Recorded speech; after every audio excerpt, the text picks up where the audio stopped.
Et oui, bon, personnellement, je n'ai pas d'ONG, mais je suis prête à faire du bénévolat pour toutes les causes que l'on connaît. Allez, on va démarrer avec Soir Info, qui revient sur la rencontre d'hier entre le président Alassane Ouattara et le leader du PDCI, Henri Konan-Bédié, au palais présidentiel. Selon la direction de la communication de la présidence de la République, cette visite de courtoisie a aussi été l'occasion de faire un tour d'horizon de la situation socio-économique du pays. Et une situation marquée, il faut le dire, par la grogne au sein des ex-combattants, la crise dans la filière cacao et la baisse du budget de 53,8 milliards de francs CFA. Toujours le même sujet, mais cette fois-ci une autre version avec l'Inter.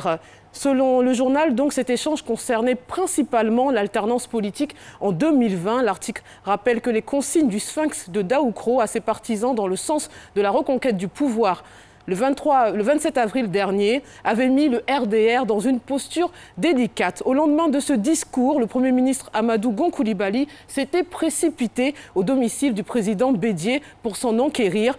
Au sortir de ce huis clos, le chef du gouvernement avait préféré garder le silence, déclarant à la presse qu'il allait rendre compte au président de la République qui était alors en visite à Paris. On va maintenant changer totalement de sujet avec l'intelligent d'Abidjan qui nous éclaire sur une récente polémique qui concerne l'athlète Talou Marie-Josée, finaliste au JO de Rio en 2016. Elle a fait le buzz suite à une déclaration sur la chaîne Canal+. Je la cite, « Cette année, je n'ai pas de bourse, je vis chez mon coach et c'est lui qui me soutient financièrement ». Alors une sortie qui a suscité des commentaires mettant en cause le ministère ivoirien des Sports et Loisirs. Le directeur de la communication, Sébastien Koliabo, interrogé sur le sujet, a présenté à l'intelligent d'Abidjan des documents attestant que Talou Marie-Josée est boursière depuis 2015. Toutefois, elle n'a effectivement pas encore perçu son dû au titre de l'année 2017. La faute, apprend-on, n'incombe pas au ministère des Sports et Loisirs, mais au Trésor public. C'est donc une affaire à suivre. On va maintenant s'intéresser à la série consacrée à l'argent des Africains de Jeune Afrique. Et le journal fait escale à Abidjan cette semaine pour nous présenter Jean-Christian, un étudiant sans bourse. Son quotidien reflète la réalité de bon nombre d'étudiants issus de familles modestes. Donc, pour arrondir ses fins de mois et aider son père à financer ses études, il donne des cours particuliers qui lui rapportent que 10 000 francs CFA par mois. À l'écran, vous voyez le graphique de la répartition des dépenses mensuelles de Jean-Christophe qui a 32 000 francs CFA d'argent de poche qu'il dépense principalement dans les transports, puis les fournitures scolaires et enfin le mobile et l'Internet. Allez, maintenant on va parler de showbiz avec le bien nommé site Abidjan Show qui s'intéresse à la légende du reggae Bob Marley.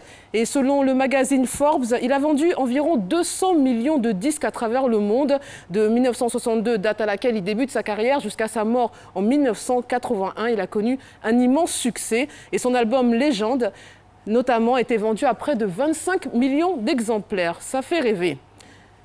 On poursuit maintenant avec Serge Benoît qui a connu les foudres des internautes voulant saluer la victoire d'Emmanuel Macron à l'élection présidentielle. Il a écrit sur Facebook « Mais dans tout ça, c'est quand on libère Gbagbo ». Mal lui a pris face à ces injures qui l'ont surpris. L'artiste et arrangeur a répondu « J'ai simplement demandé c'est quand on libère Gbagbo ». Comme a dit l'autre, celui qui est fâché, il n'a qu'à sauter et caler en l'air. Je le cite, bien évidemment. Allez, on poursuit avec une nouvelle qui suscite aussi beaucoup de réactions, notamment au sein de l'équipe de Matin Bonheur. Selon Life Magazine, Marion Maréchal Le Pen vient s'installer en Côte d'Ivoire. Comme vous le savez, elle a annoncé donc son retrait de la vie politique française cette semaine. La petite fille de Jean-Marie Le Pen, ex-président du FN, va venir travailler auprès de son père dans son cabinet de conseil basé à Abidjan. L'article rappelle que son père s'est marié à la petite fille de Félix Houphouët-Boigny.